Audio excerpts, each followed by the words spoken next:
யாத்திரை முடிஞ்சிருக்கு இன்னைக்கு, அது எப்படி பார்க்குறீங்க? முடியலைங்க. இது முதல் கட்ட பயணம் தான். இன்னும் நாங்கள் போக வேண்டியது இன்னும் நிறைய இருக்குது. இது முதல் கட்ட சுற்றுப்பயணம். மிகப்பெரிய எழுச்சி, மக்கள்கிட்ட மிகப்பெரிய வரவேற்பு எங்களால் எல்லா இடத்துலையுமே பார்க்க முடிஞ்சது. விஜய் மாநாடுல எம்ஜிஆரோட புகைப்படம் கொடுத்துருக்கு, அது எப்படி பார்க்குறீங்க நீங்கள்? அது அவரு எப்படி பார்க்குறீங்க, நீங்கள் எப்படி பார்க்குறீங்க? அது நம்ம ஒன்றும் சொல்ல முடியாது. அவங்க விருப்பம், அவங்க மாநாடு, அவங்களுக்கு யார் வேணுமோ அவங்கள வச்சுக்கிறாங்க. அதனால் அதை பற்றி எனக்கு எந்த கருத்தும் கிடையாது. எம்ஜிஆருக்கு அடுத்தபடியாக அண்ணன் விஜயகாந்த் அண்ணன் தான் அப்படின்னு சொல்லியிருக்காரு. அதை பற்றி என்ன? அதான் அவர் அண்ணன்னாரு, நாங்கள் தம்பின்னு சொல்லியிருக்கோம், அவ்வளோதான்.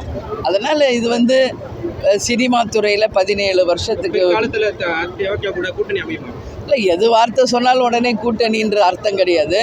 நாங்கள் தான் சொல்லியிருக்கோம், ஜனவரி 9 மிகப்பெரிய மாநாடு நடத்த இருக்கிறோம். அந்த மாநாட்டில் தான் தேமுதிகவின் நிலைப்பாடு என்ன அப்படிங்கிறத நாங்கள் உறுதியாக சொல்ல இருக்கிறோம் என்பது சொல்லுங்கள். புகைப்படம் வச்சிருக்காரு பெரியார் அண்ணா அப்படின்னு சொல்லிட்டு.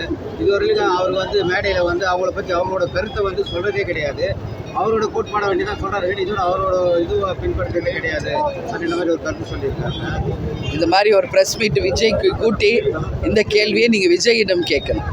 போட்டா வச்சுக்கிறீங்க, ஏன் அவங்கள பற்றி பேசலை அப்படின்னு நீங்கள் அவங்கக்கிட்ட தான் கேட்கணும். அதே மாதிரி சகோதரர் சீமான் சொல்லியிருக்காரு, ஏன் இப்போ வாய்ஸ் கொடுக்குறீங்க? தலைவர் கேப்டன் கட்சி ஆரம்பித்தார், அப்போல்லாம் அவர் உடல் நலம் சரியில்லாதப்போ அப்போல்லாம் சொல்லாதவர் ஏன் இப்போ கேப்டனை அண்ணன் விஜயகாந்த்னு சொல்கிறாரு அப்படின்னு அவர் எல்லா இடத்துலையும் பேசுகிறத நான் பார்த்தேன். உலகம் அறிந்த உண்மையை சீமான் அவர்கள் உறக்க சொல்லியிருக்கார்.